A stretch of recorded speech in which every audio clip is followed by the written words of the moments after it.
और अब हम लोट लकार की ओर आगे बढ़ेंगे। लोट लकार कहते हैं आज्ञार्थक को। आज्ञा के अर्थ में जब किसी क्रिया का प्रयोग किया जाए तब वहाँ पर हम संस्कृत में लोट लकार के धातु रूपों का प्रयोग करेंगे। लोट लकार में विभिन्न धातुओं के रूप किस प्रकार बनते हैं, आइए हम देखते हैं। सबसे पहले नृत्य धातु। नृत्य का तात्पर्य होता है नृत्य करना या नाचना।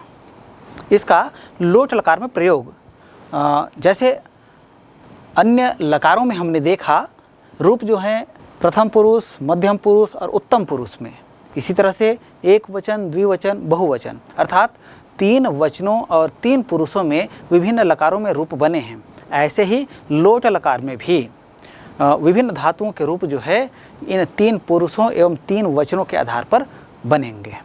तो देखते हैं नृत्य धातु, जिसका तात्पर्य होता है नाचना या नृत्य करना या नाचना।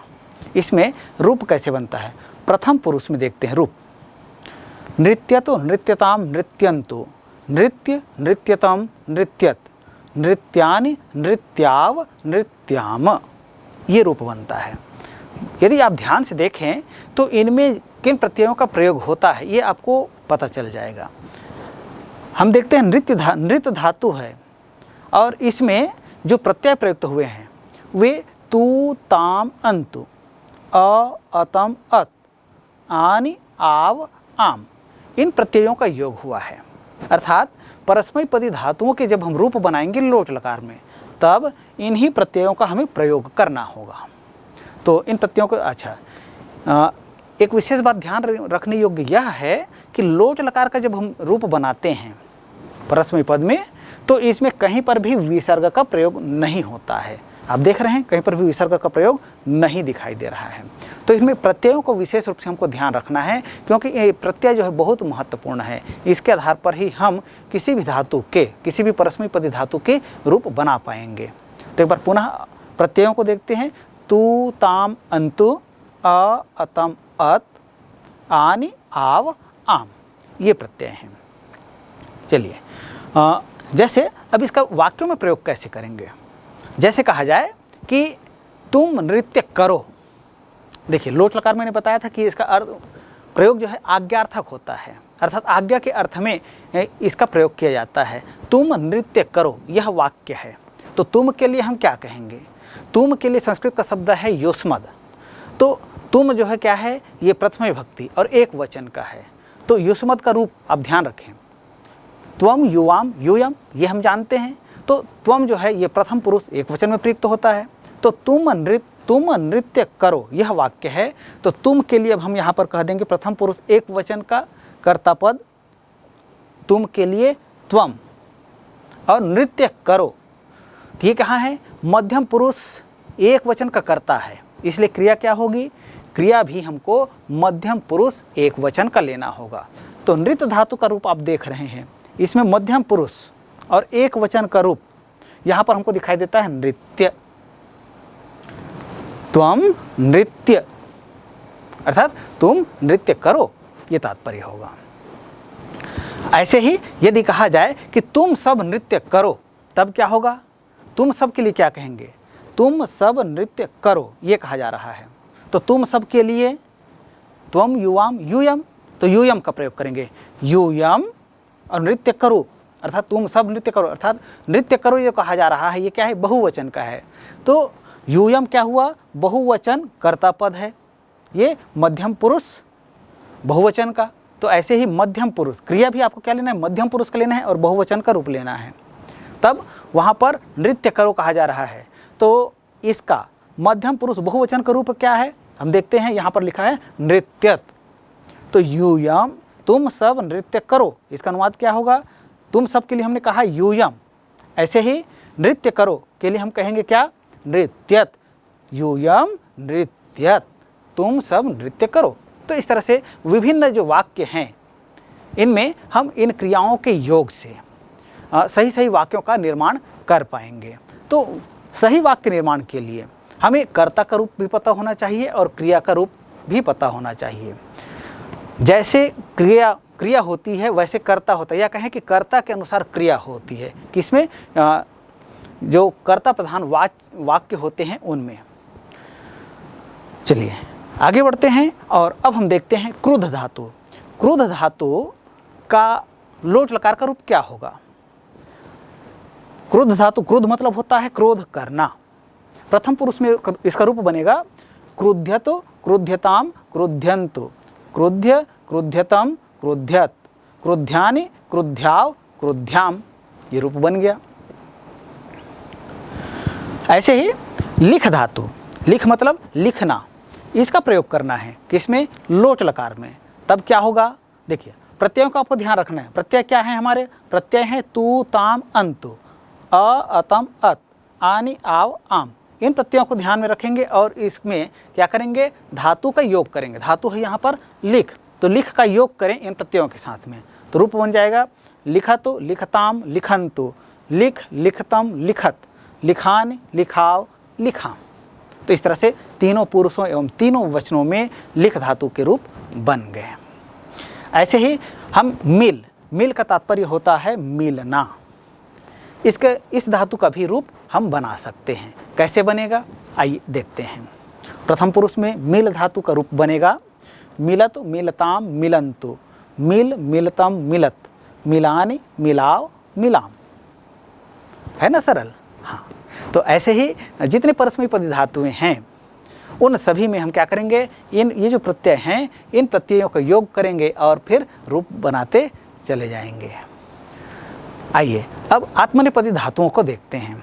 आत्मनेपदी धातु जैसे वृत्त, वृत्त मतलब होता है होना, इसका लोट लकार में रूप कैसे बनेगा?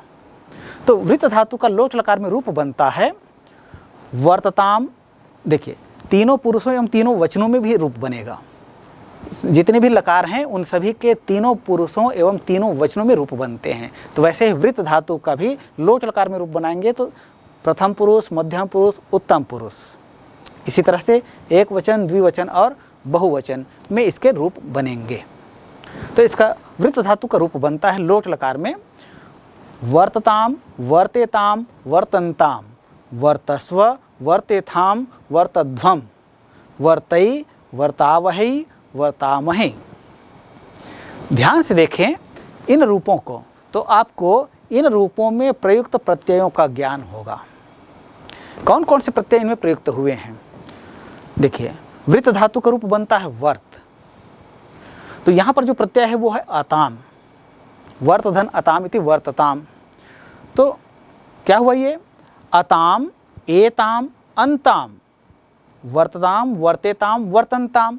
प्रत्यय क्या प्रयुक्त हुआ यहाँ? अताम, एताम, अंताम। इसी तरह से वर्तस्व, वर्तेथाम, वर्तध्वम, यहाँ अश्व, एथाम, अध्वम, इन प्रत्ययों का प्रयोग हुआ। ऐसे ही वर्तई, वर्तावहै, वर्तामहि, यहाँ पर प्रत्यय प्रयुक्त हुए हैं ऐ, आवहै, आमहि। अर्थात आत्मनेपद की जो क्रियाएं हैं उनमें हम इन प्रत्ययों का प्रयोग करेंगे। अताम, एताम, अंताम, अश्व, एथाम, अध्वम, ऐ, आवहि, आमहि, इनका योग करते जाएंगे और आत्मनेपदी धातुओं के लोट लकार के रूप बनाते चले जाएंगे। आइए हम देखते हैं रुच। रुच का तात्पर्य होता है रुचना या अच्छा लगना। इसका रूप कैसे बनेगा?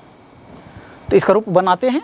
आइए देखते हैं रुच धातु का रूप लोट लकार में। प्रथम पुरुष में इसका रूप बनेगा रोचताम, रोचेताम, रोचन्ताम, रोचस्व, रोचेथाम, रोचध्वम, रोचई, रोचावहै, रोचामहे। तो इस तरह से तीनों पुरुषों में रुच धातु के रूप इस प्रकार से बनते हैं। हमने किया क्या? यहाँ पर रुच धातु में अताम, एताम, अंताम, ये जो प्रत्यय हैं इन प्रत्ययों का हमने योग किया और फिर रूप बन गया। प्रथम पुरुष में आप देख रहे हैं रोचेताम, रोचताम, रोचेताम, रोचन्ताम। मध्यम पुरुष में रूप बना है रोचस्व, रोचेथाम, रोचध्वम। उत्तम पुरुष में रोचई, रोचावहै, रोचामहे। प्यारे बच्चों, जिस तरह से परस्मै पद और आत्मनेपदी धातुओं के रूप बनते हैं उसी प्रकार से जो धातुएं उभयपदी हैं उनके रूप भी इसी तरह से जो अभी हमने जिन प्रत्ययों की चर्चा की उसके आधार पर भी उनके भी रूप बनेंगे। तो आइए उभयपदी धातुओं को देखते हैं। उभयपदी धातुओं में जैसे हम देखते हैं क्री धातु, क्री का तात्पर्य होता है कहना। इसका जब हम रूप बनाते हैं तब वहाँ पर रूप बनेगा क्री धातु प्रथम पुरुष में, ये हम देख रहे हैं परस्मय पद में, वहाँ पर रूप बनता है करोतु कुरुताम कुर्वन्तु, कुरु कुरुतम कुरुत, करवाणि करवाव करवाम। ये हो गया लोट लकार में क्री धातु का परस्मय पदिक रूप। ऐसे ही आत्मनेपदी, आत्मनेपद में यदि इसका रूप बनाना चाहें तब इसका रूप बनता है प्रथम पुरुष में कुरुताम कुर्वाताम कुर्वताम, कुरुस्व कुर्वाथाम कुरुध्वम, करवई करवावहै करवामहै। तो इस तरह से ये उभयपदी धातु क्री को हमने देखा। ऐसे ही हम कहें कथ, कथ का तात्पर्य होता है कहना। इसका भी रूप जो है परस्मय पद और आत्मनेपद दोनों में अलग अलग बनता है। परस्मय पदी धातु में परस्मय पदी रूप इसका बनाना चाहें किसका, कथ धातु का, तब वहाँ पर रूप बनता है कथयतु, प्रथम पुरुष देख रहे हैं, कथयतु कथयताम कथयन्तु, कथय कथयतम कथयत, कथयानि कथयाव कथयाम। ऐसे ही आत्मनेपद में इसका रूप बनाएंगे, रूप बनता है कथयताम, आत्मनेपद प्रथम पुरुष, कथयताम कथयेताम कथयन्ताम, मध्यम पुरुष कथयस्व कथयेथाम कथयध्वम, उत्तम पुरुष कथयै कथयावहै कथयामहै। तो ये हो गया। ऐसे ही हम कहेंगे भक्ष, भक्ष का मतलब होता है भक्षण करना या खाना। इसका परस्मय पद में रूप बनेगा भक्षयतु भक्षयताम भक्षयन्तु, भक्ष्य भक्ष्यतम भक्ष्यत, भक्षयाणि भक्षयाव भक्षयाम। आत्मनेपद देखते हैं। आत्मनेपद में जो कि देखिए ये उभयपदी धातु है, इसलिए परस्मय पद में भी इसका रूप बनेगा और आत्मनेपद में भी रूप बनेगा। तो परस्मय पदी धातु में परस्मय पदी रूप इसका कैसे बनता है ये हमने देख लिया। अब देखते हैं आत्मनेपद रूप। आत्मनेपद में इसका रूप बनता है भक्ष धातु का प्रथम पुरुष में, भक्ष्यताम भक्ष्येताम भक्ष्यन्ताम, मध्यम पुरुष में भक्ष्यस्व भक्ष्येथाम भक्ष्यध्वम, उत्तम पुरुष में रूप बनेगा भक्ष्यै भक्ष्यावहै भक्ष्यामहै। प्यारे बच्चों, ये जो रूप बन रहे हैं विभिन्न लकारों में, इनको आपको भली भांति समझना है, जानना है, क्योंकि इसके आधार पर ही हम विभिन्न वाक्यों की रचना कर पाएंगे। तो इसके लिए आवश्यक क्या है कि जो परस्मय पदी जो प्रत्यय हैं ये हमको ध्यान में रहना चाहिए। एक बार पुनः देखते हैं परस्मय पदी प्रत्ययों को। तू ताम अंतु, अ अतम अत, आनि आव आम, ये परस्मय पदी प्रत्यय हैं। इसी तरह से जो आत्मनेपदी प्रत्यय हैं उनको भी देखते हैं। अताम एताम अंताम, अश्व एथाम अध्वम, ऐ आवहि आमहि। तो इन प्रत्ययों को हमको ध्यान में रखना है और इन प्रत्ययों का योग हम धातु के साथ करेंगे और विभिन्न धातुओं में परस्मय पद एवं आत्मनेपद के रूप बनाने में हम समर्थ होंगे।